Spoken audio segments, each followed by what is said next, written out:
What's good? People call me Charity Crawler. People call this an orange. You know what an orange looks like? Your lungs. You know what a tree looks like? Your veins. You know what this fruit, this plant, this mountain, this flower, and this oyster look like? Vaginas. You know what a nebula looks like? Your eye. You know what this unbelievably large solar system looks like? Your unbelievably small atoms. Were you made in the image of God? Maybe not, but you do have an uncanny resemblance to everything that has ever existed. It's almost as though it was purposeful, as if things were purposefully created. But created things tend to have creators. Is there a God?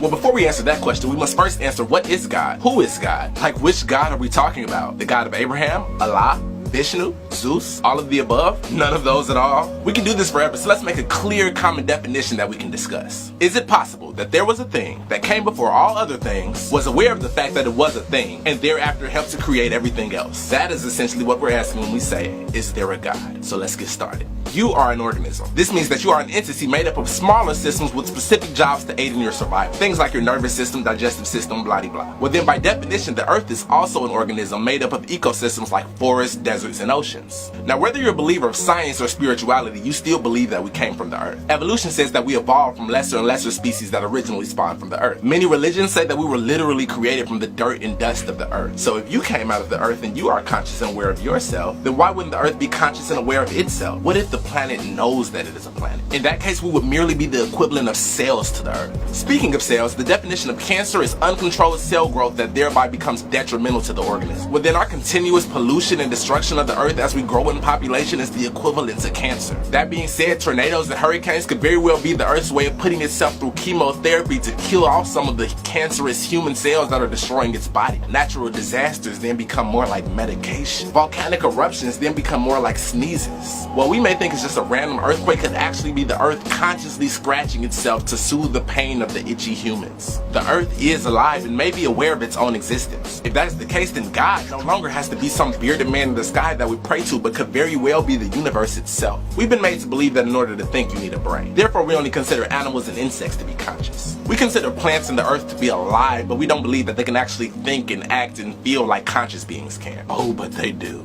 According to the University of California Science and Environmental Journalism Director Michael Pollan, plants have all the same senses as humans and then some. In addition to hearing, taste for example, they can sense gravity, the presence of water, or even sense that an obstruction is in the way of its roots before coming into contact with it. Plants' roots will shift direction, he says, to avoid obstacles as if they can actually see them. Researchers have even played a recording of a caterpillar munching on a leaf to plants. And the plants react. They begin to secrete defensive chemicals even though the plant isn't really threatened. Pollan says it is somehow hearing what is to it a terrifying sound of a caterpillar munching on its leaves. That would be a preemptive response to potential pain, something a conscious being would do. Now, of course, we can't talk about God without talking about spirits. If there is a God, that would mean that there has to be some type of metaphysical component that pervades within and through everything. Well, there is. Scientifically. It's called dark matter and dark energy, and it literally makes up 95% of the entire universe. All the stars, planets, animals, black holes, and everything you've actually seen only accounts for less than 5% of the universe. The other 95% is made up of matter we cannot touch, see, or interact with in any way, but we know it's there. Because if it weren't, then our universe would literally fall apart, because scientifically it couldn't exist if it weren't for this unforeseen power that's holding everything together.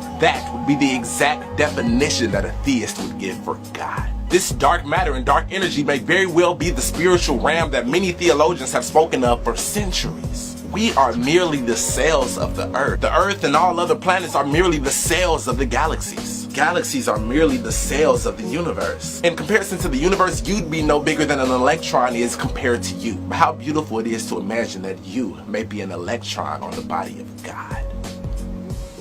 I love you.